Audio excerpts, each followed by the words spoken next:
Він зараз віце-спікер Грузійського парламенту.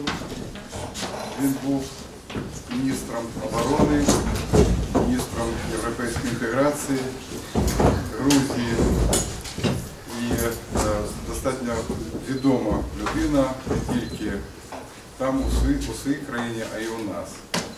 Ну, я думаю, що наше спілкування буде для вас надзвичайно цікавим. Будь ласка.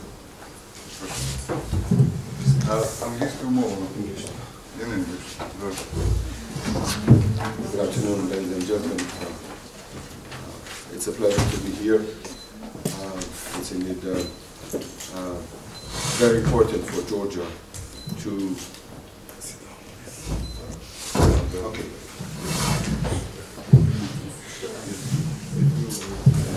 It's very important for Georgia to see Ukraine successful in its fight on two fronts. One is against aggression, and I would say another one, even more important, the fight to build modern European state, which is effective with the vibrant democracy and effective democratic institutions.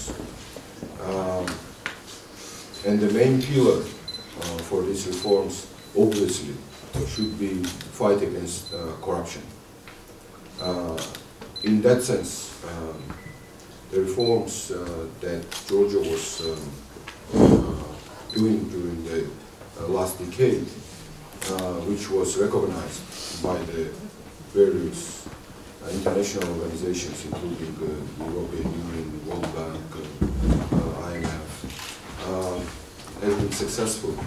Certainly, we cannot stay idle not to share our experience, both positive and negative, to our Ukrainian colleagues. So therefore, it's very important for us to let people know about these reforms that press in Ukraine has advertised, but not many people know exactly what was the nature of these reforms and what was the results, because of political fight, for instance, current government saying that we have destroyed our state. So I brought with me the presentation that will show what we have done, whether we have destroyed country or we have moved forward. And of course it will be up to you to judge was it successful and is this similar, not that absolutely the same, but similar reforms useful for Ukraine and can be applied to the Ukrainian reality. We all know that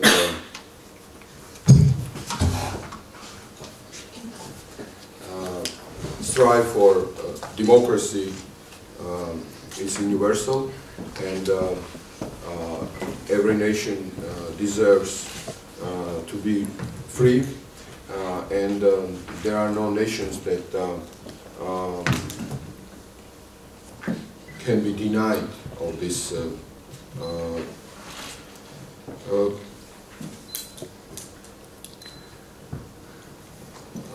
this opportunity, and no one can say that there are nations that are not capable to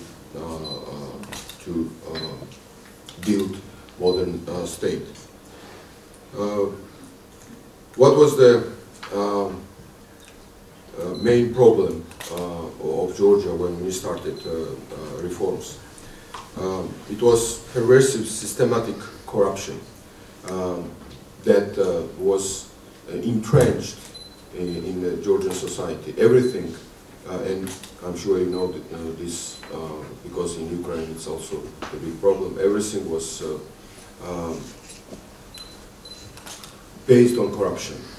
One couldn't get the simple document or license or whatever, even to become a student, it was almost impossible without bribe or without some kind of connections. I would say probably 80% of students were selected based on this. And when we started these reforms, there was a quite similar situation that we have now in Ukraine. It was a sense of hopelessness, poor social, healthcare and educational system, collapsing economy, because many are talking about today in Ukraine about the war and about the hryvnia and the other problems. We had almost similar things. Failed rule of law and the syndrome of impunity and overall dysfunctional state. After the Rose Revolution, we decided to go ahead with the radical reforms, with the consolidated government that was composed with the mostly young people educated in the West with no Soviet mentality. Almost everybody spoke English, and it was indeed a team of people that were committed to do very radical, rapid and simultaneous reforms. Fight against corruption in all fields. It's our activity included legislation, increased salaries in public services, lower taxes, minimized and simplified bureaucracy, more transparency, and standardized exams in the fields that you see here. Salaries has been raised dramatically to all public officials. First of all, to the judges, police, and tax officers, and you see here the real figures. And, I was the first Minister of Interior of Georgia, and I had the pleasure and honor to present the police reform of Georgia. Then my successors continued. And the pillar, one of the main pillars for Georgia's police reform, Georgia's, anti-corruption reforms was a police reform. And police reform was the first, practically first step what we have done, and it was first visible achievement of the Georgian government. And we were very tough, very radical. As you see here, out of 63,000 police officers, one day we have fired 40,000 policemen. Entire traffic police, so-called GAI, was disbanded, and meanwhile we were preparing curriculum in the police academy, and we didn't have during 3 months at all any traffic police. And you know what happened? Nothing happened. Traffic was the same, but there was already huge improvement, and nobody was stopping people and asking bribes. Because before, policemen without uniform practically, with some poor car or badly looking person would stop the citizen for no purpose, asking for bribes. And you see here, year by year, increased public confidence toward police, and this demonstrates how our police enjoyed strong public support. And the last surveys was in 2013, and more than 81% of Georgian public supports police. Actually, police together with army, after Orthodox Church, are most popular institutions in the country. So it was absolutely unthinkable in Georgia. I know when the officials in Ukraine are talking about similar things, they're saying that it's not possible. It will not happen. It happened. It happened in Georgia. It will happen in Ukraine. I'm absolutely sure, because we have a stronger nation, more people, talented people, educated people, and you have examples as well.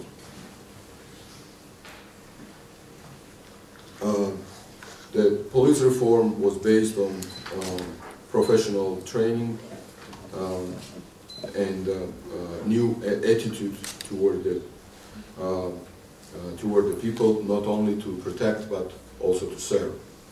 And effectiveness of the police, according to the EBRD, not our government, Georgia's police was third in the world most effective police and least corrupt.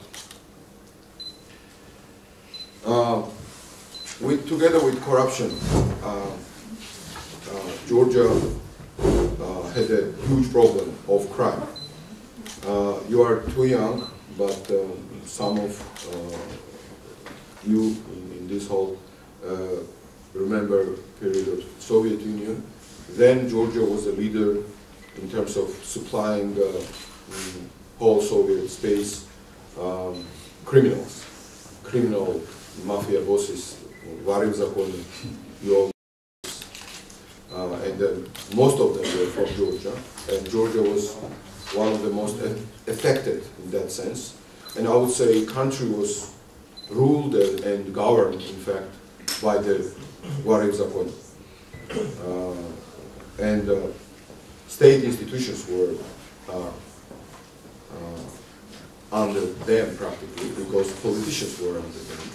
They controlled the prison system. And the first steps were taken against them as well. But police and other reforms gave us a chance to fight criminality and corruption in all the fields. And next slide will show you how during our government anti-corruption measures worked. These are already also the figures. We have arrested 160 policemen in the reformed police already. 109 investigators, 20 prosecutors, 14 judges. This is 10% of the entire system were arrested because they were filmed how they were taking bribes. So there was no questions about them. We have arrested 6 members of parliament, all of them from my party. None of opposition parliamentarians were arrested, because if you are in opposition, you cannot be used for the purpose of corruption. Only members of government and members of ruling party can be corrupt. So therefore, we arrested not others, ours, to make them understand that what we were telling them, it was real. Because many people, these people, didn't believe what we were saying, that we will be fighting corruption and there will be zero tolerance toward corruption. Many thought, okay, this is just a blah, blah, blah. It's, well, all politicians must say this, and then it will go on as it was before. And therefore, this many people find themselves in the prison. Police reform and efficiency of these reforms we can see on this slide. How, next slide please, how crime decreased in Georgia. Some crimes, for instance, like kidnapping, were totally eradicated. And you see car thieves and other crimes has decreased dramatically, and people really felt safe in Georgia. Next slide shows that more than 90%, 95% of Georgians feel safe during day and night time. This is the most important thing, how people feel. How they, not only the statistics, but how people really feel. And the EU-funded Georgian crime survey have shown proof these results. Next slide shows rule of law reform and trust toward court system, because court system is a pillar for normal democracy, and independent and fair court is absolutely necessary in order to build democratic state. Of course, we couldn't fire entire let's say population of the court system, but and therefore it was like much slower reform than police reform, but we had gradual results, increased public trust toward court system, and this is also the real figures, not propaganda of the previous government, of my government. It's figures, the surveys of the international organizations that shows how the reforms in the court system was effective, and now more than 85% of Georgian population, those who have a contact with the court system, trust court. It's dramatic change. Next slide, I was talking about these guys, the criminals. They were controlling the penitentiary system and practically entire country. Next slide shows that it was very important to change the situation in penitentiary, because this Varil Zakoni were controlling entire country and situation from the prisons, because they felt they felt absolutely free inside. It was like their home and their office, I would say, and they were operating from the prison system. And it was total control. It was like penitentiary institutions are not for making people worse. The penitentiary institutions should serve as a way of punishment, and also to let people think about their lives and reconsider their attitudes toward many important things. And therefore it's very important, and in case of Georgia it was really very important to have a modernized prison system. Next slide also shows how many different reforms were introduced in this sector. Economy. Main idea of Georgia's reforms was deregulation, lower taxes, privatization, free competition, liberalization of the trade policies, and of course, as a result, to attract investors. The next slide and another slide shows tax reduction. So you can see on the slide that we had 23 different taxes before the reforms and now have only 6. Overall, tax burden was lowered more than 50%. Electronic system of the tax submission was introduced, and no companies are obliged to go to the tax administration, or the tax administrations are going to the companies. All this communication are done by electronic means.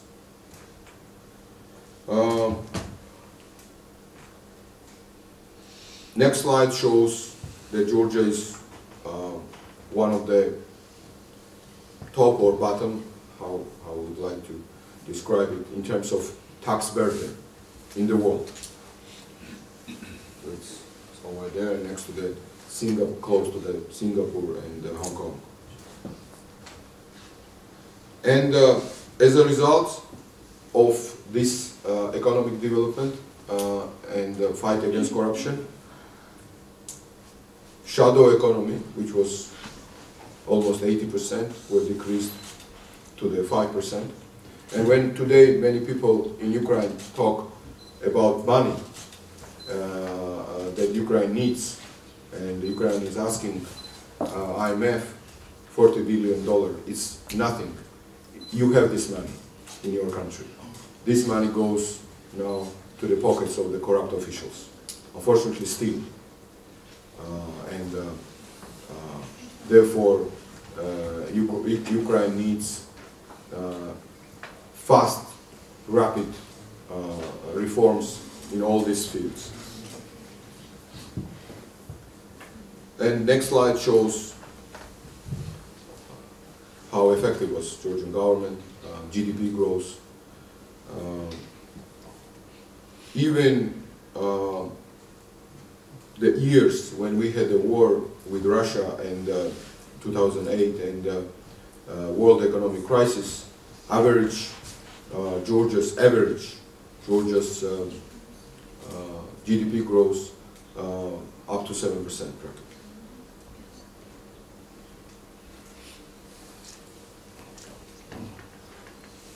And next slide shows budget revenues. So you can see here that budget increased tenfold in the situation when we have twice, by 50% less taxes. So this clearly demonstrates effectiveness of these reforms. Next slide shows FDI inflows. And the most successful year was 2007, because in 2008 we had war with Russia. Next slide shows also very important reform in public service. We have introduced public service halls where all the different institutions had their representation, and one could have a very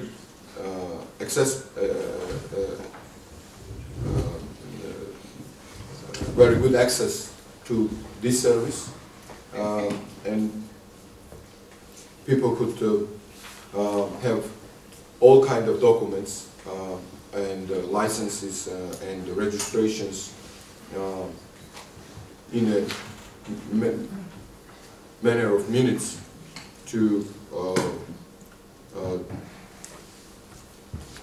get in this public service. Next slide shows the buildings. Many of them looks like surrealistic, but these are real buildings that we built, and everything is in one space. and citizens can get anything in these public service halls. If they want extra service, like quicker service, they pay, but not to corrupt official. And one can get a passport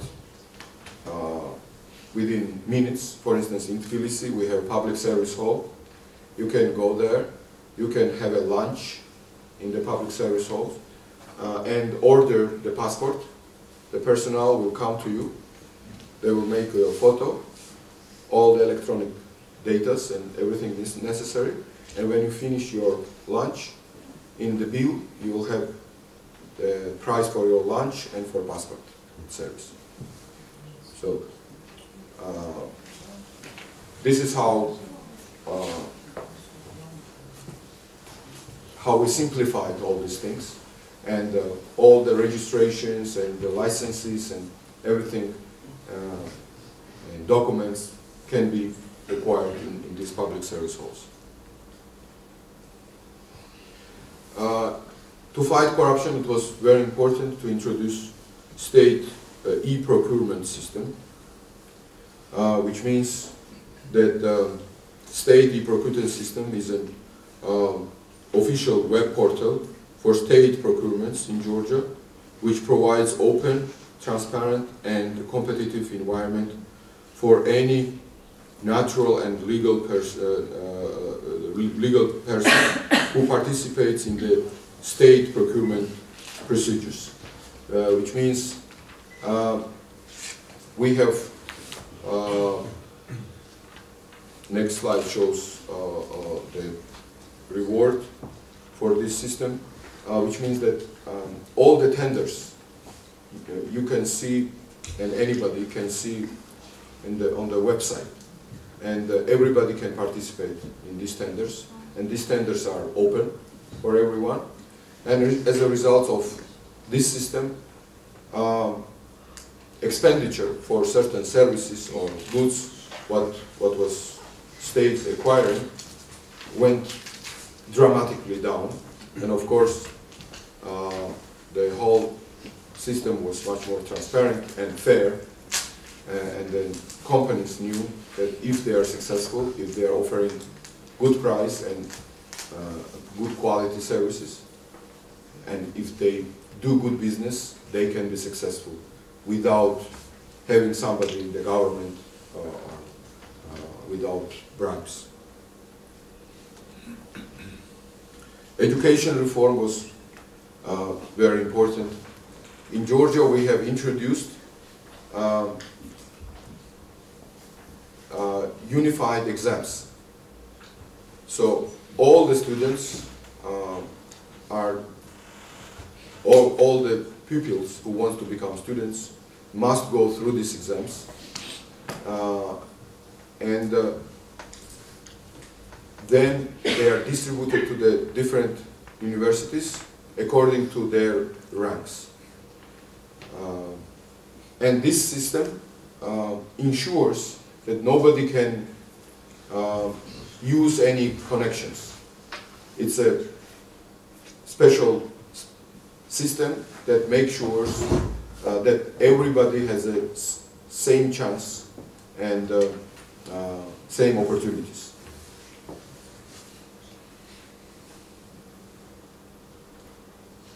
And we have modernized our education system, putting much more money into this system. Healthcare and social reform was certainly very important. State pensions increased 10 times as a result of increase of budget. Of course, pension is not perfect, and one cannot say that it's good pension, but it's important to have increased every year increased pensions and adequate, let's say, pace of the increase of social expenditure. Healthcare reform was based on open international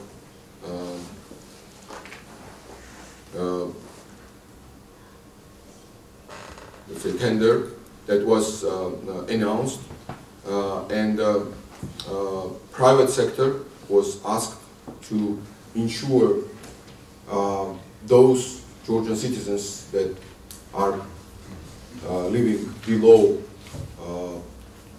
certain standards.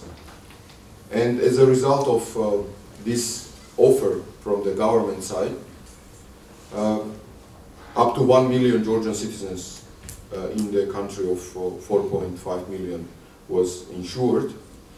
But we created motivation for the private insurance companies, and as a result of this, it was comprehensive reform how to motivate private sector. We have built more than 150 new hospitals in the country with the private money. No government money was spent on the construction of the new hospitals. Per capita public health care expenditures increased more than 4 times.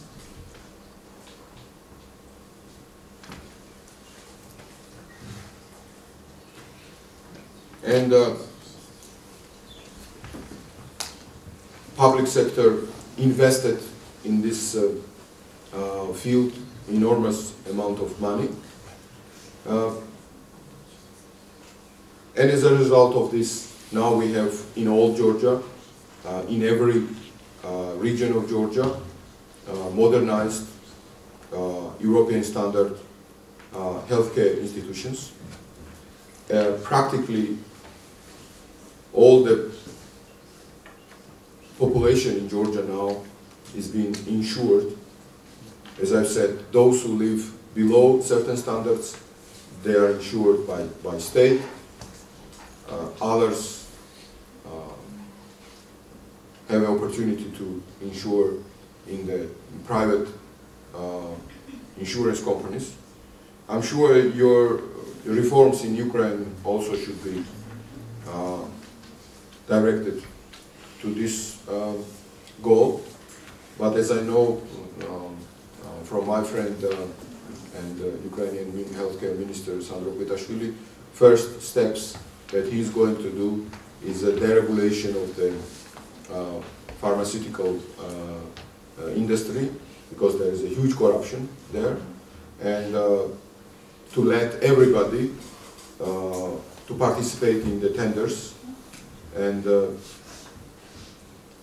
as a result decrease in terms of dollars, because hryvnia now is deteriorating, and this is other issue, to decrease prices for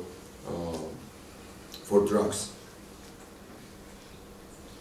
So fighting against corruption resulted, according to the Transparency International Global Barometer Survey in 2013, in the past 12 months, 97% surveyed Georgians declared that they did not pay bribe.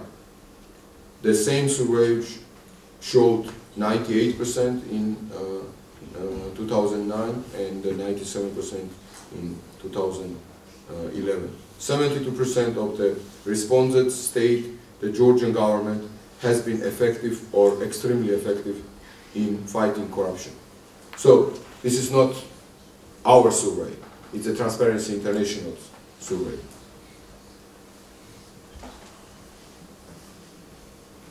And World Bank declared Georgia as a reformer #1 3 times, in 2006, 2008, and 2011.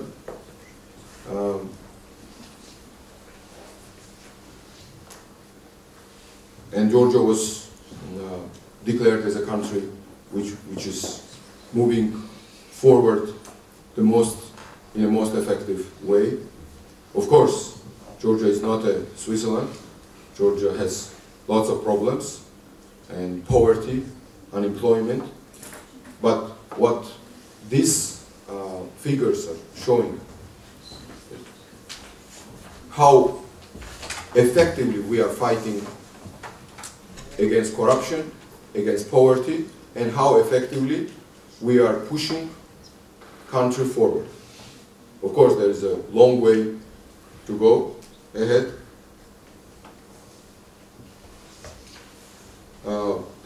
It was important also that Georgia achieved these results due to effective privatization, effective deregulation, and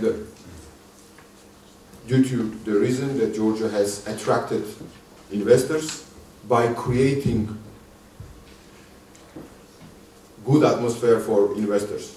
As you see here in the World Bank's doing business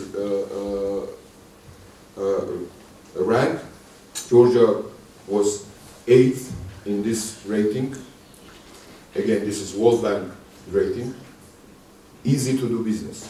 When we started our reforms, we were like above 112.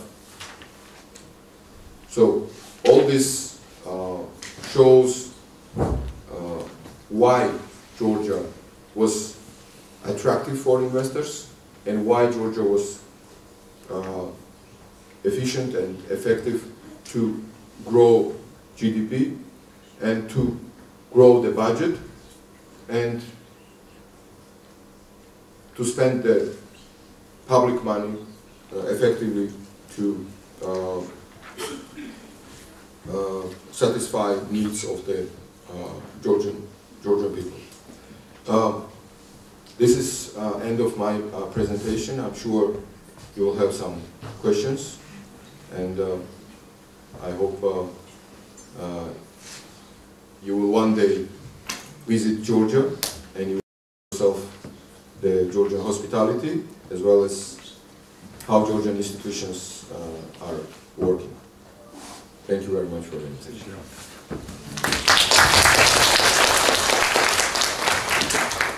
Будь ласка, хто хоче запитати щось про Грузію, про реформу?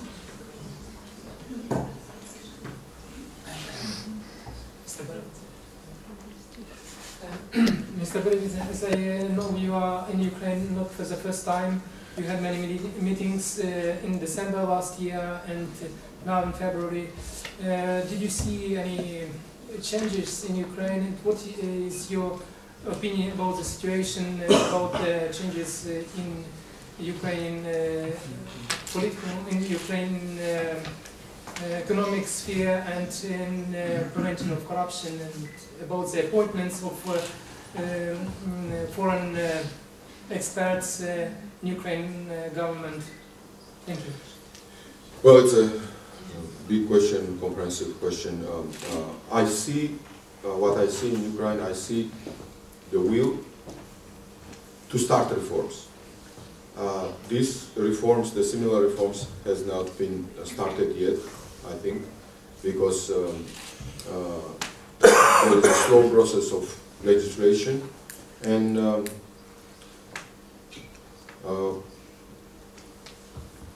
in many fields people are still fighting for positions, and there is a lack of the unified position, unified approach to the reforms. I hope that ideas that have been introduced already in several fields, including police, will be materialized. I'm very enthusiastic about reform of police in Kiev, and I'm sure you have heard about the initiative of the first deputy minister Zvuladze, that was a deputy minister in Georgia and later the minister, to do the similar reforms, police reform in Kiev first, and then apply it to the whole Ukraine. And I'm sure you will see in the beginning of the summer, new Ukrainian policemen in the street, and you will see the real change. What Ukraine needs now, quicker deregulation, quicker privatization, more transparent and competitive environment for business in order to attract investors. So practically, I would say many things that we have done in Georgia can be applied in Ukraine. I know that there is a will for that. We have a communication with the President of Ukraine, with the Prime Minister, with the majority of the Parliament. They have a desire to change dramatically the situation, and the fact that foreign, including Georgian experts and politicians, have been invited shows that there is this will, and the reforms, I'm pretty confident, will start. We need to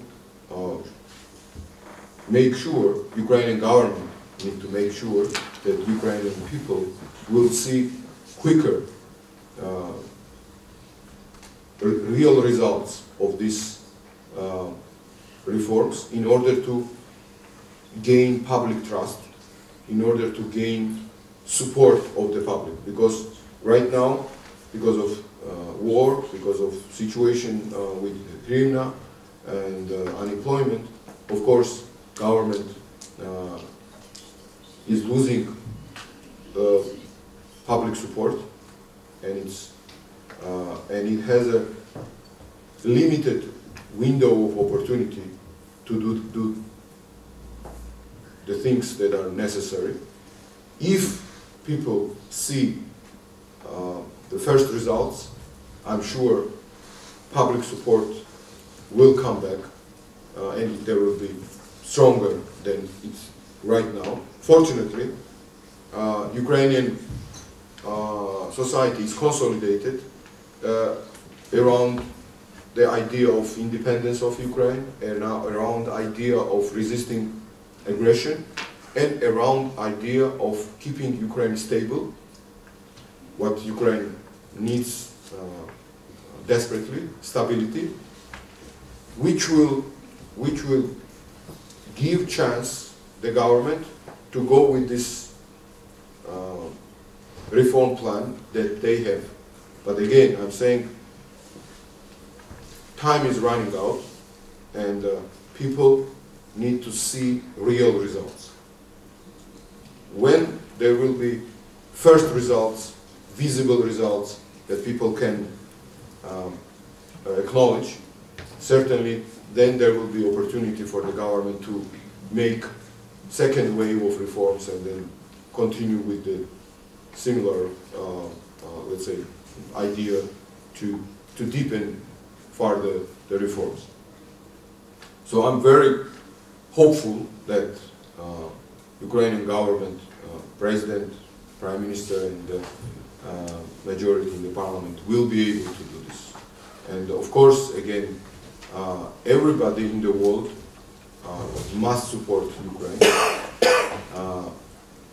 and must make sure that Ukraine is winning of these two wars. And of course, in the front line of this support should be not only like United States and European Union, but the countries like Georgia, Moldova, and others, because we are, I would say, practically totally dependent on the faith of Ukraine.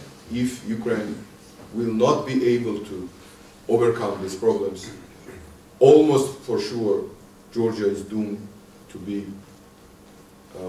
become again subordinate of the Russia.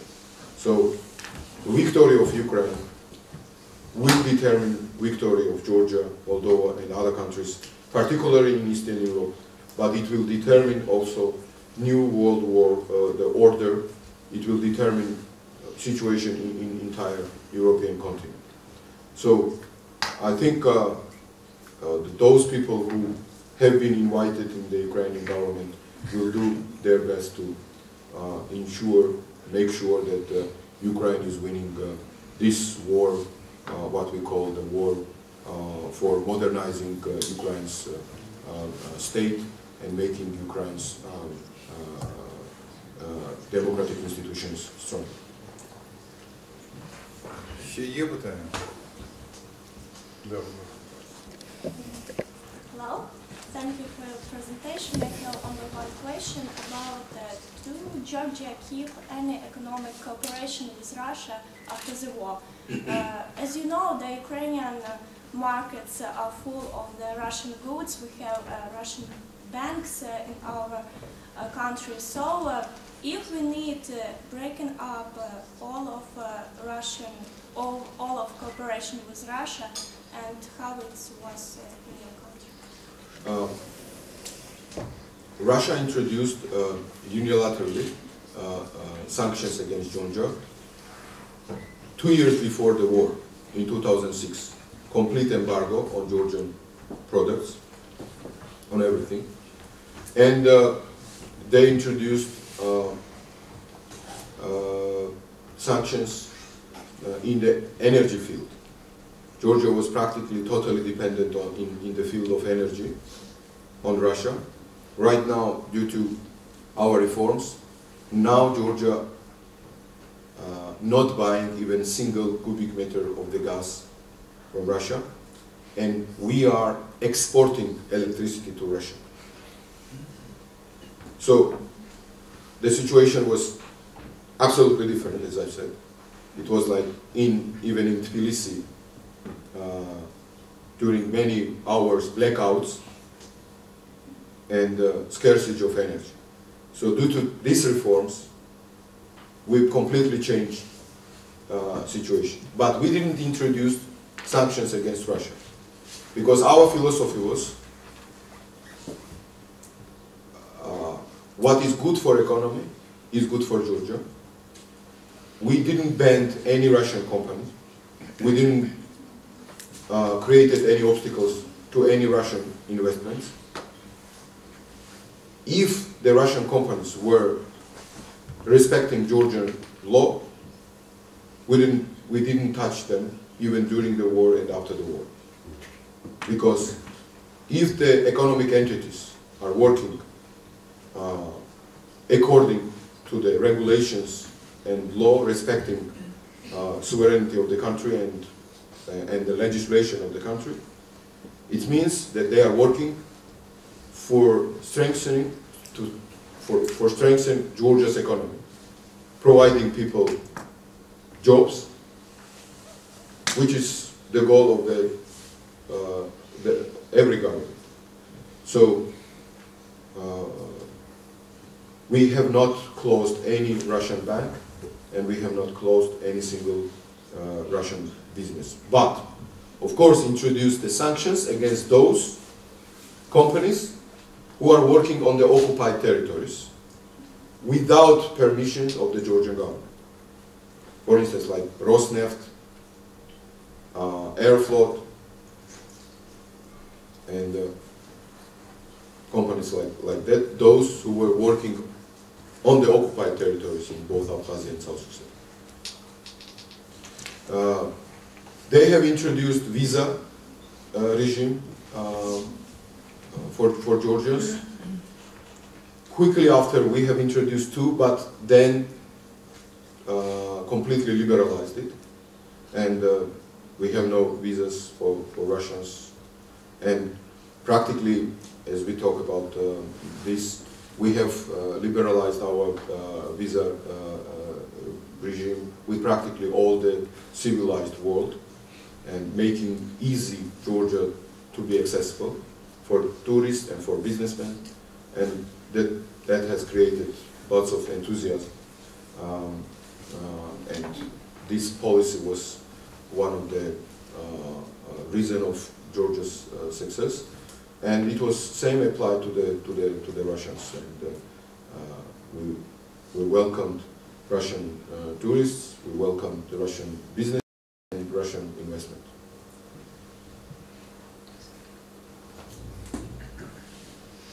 questions? In your speech, you mentioned that 40,000 police officers were fired during one day. What was the next destiny of these officers who has been fired? Thank you. So it was very tough, of course, but we knew that we have a very small window of opportunity. We had to do things quickly in order to show public first results. But we were also very realistic about the situation. In Georgia, when everything was corrupt,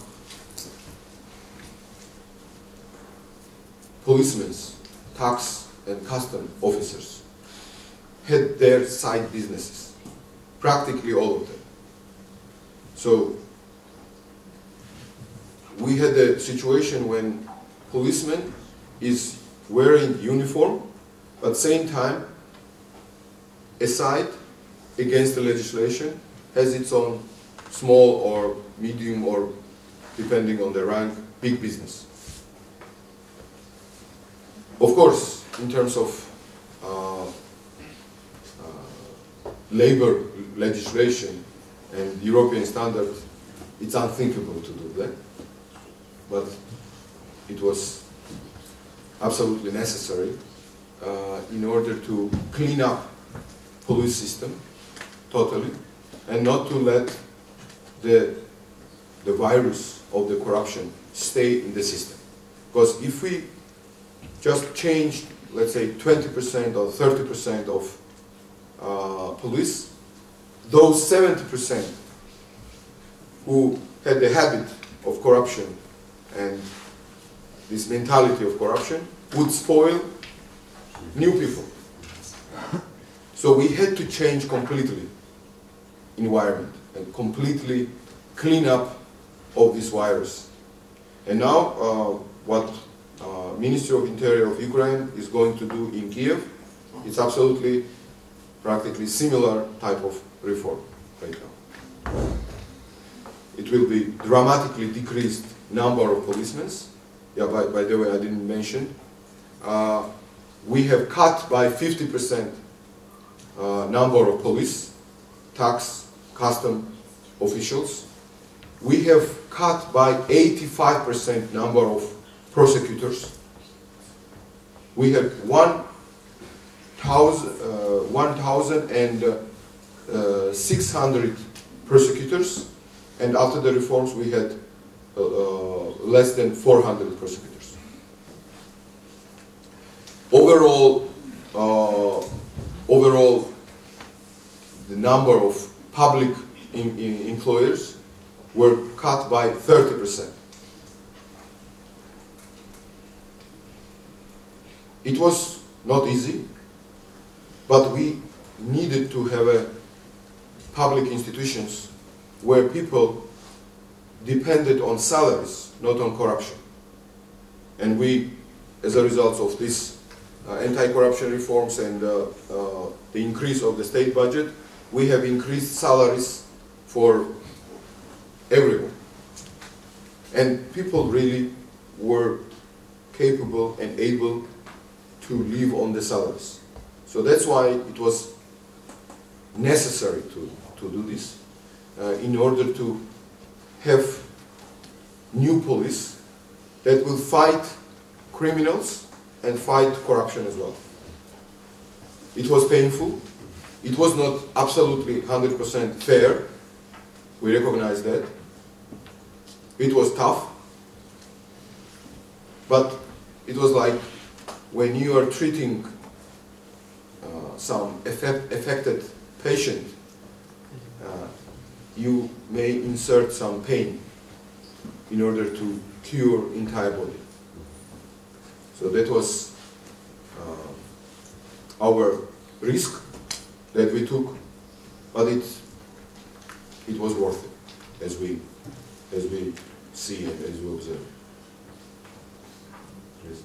You just said that you decreased 50% of officials, like policemen, custom officers. 50% were left, and how did you decide that which can leave, who can stay, and who must leave? Was it some kind of testing or what? Yeah, it was very important. I'm saying we have just decreased the number, but we have, as I said, we fired entire traffic police. But then let everybody to go through the system of the selection of new employees. It was a special program created how to select, how to hire new employees in the police, in the tax, in the custom administration, based on the knowledge and capabilities of the people. So our main idea was to create meritocratic society, which means society that respects knowledge, that respects capable people, and that lets everybody have the same chance to get employed in the state institutions.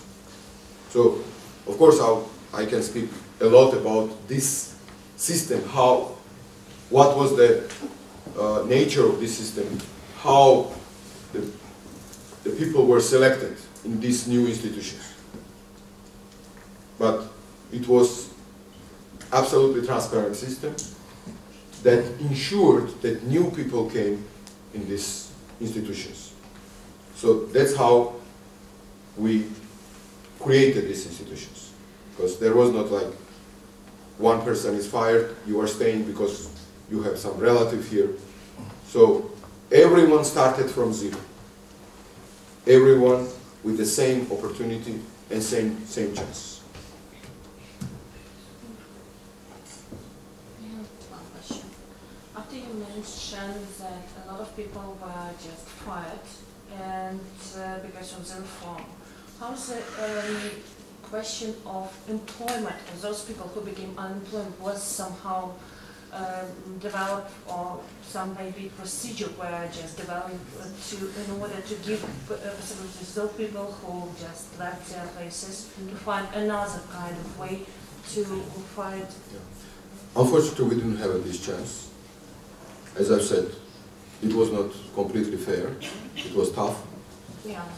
But again, we knew, and it's true, that practically every custom officer, every tax department officer, every policeman had their own businesses. So it was reality.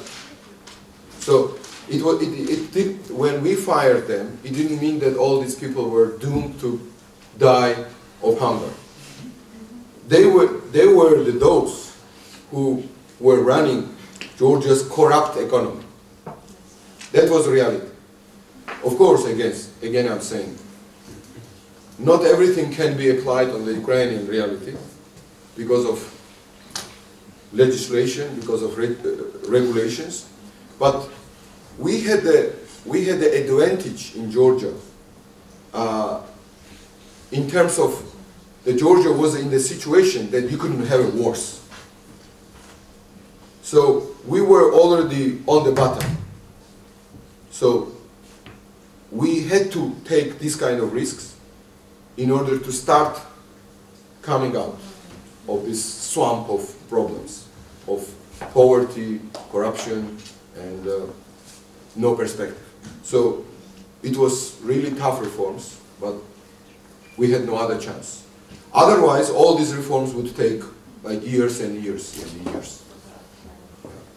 And we were also risking that if we will not show results to the public, then we are not re-elected. So we had a chance to work to legislation. So it was enough already for us to have achieved these results. Then people decided to have new party, other party that promised, like golden mountains and like job opportunity for everyone and things like that. Of course, because also we were tough, many these people that we fired, of course, went against us. Not only them, but their relatives, their friends, and also because of fight against criminality and corruption, we have put many people in prison as well. So also they become very angry of us. And during 9 years, it was like this anger was accumulated. And one day, Georgian electorate decided to change the government. It's normal, it's okay.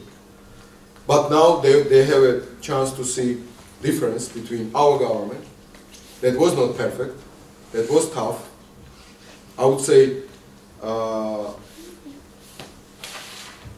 we made quite substantial mistakes. For instance, one of the mistakes that we made, that we didn't make a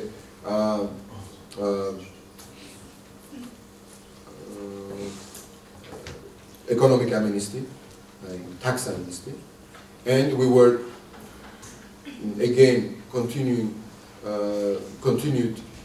zero tolerance against any kind of crimes.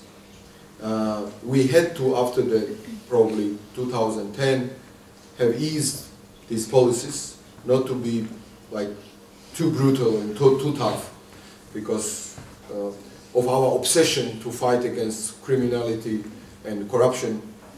We probably couldn't measure well enough when to like slow down. So, and as a result of this, we had the effect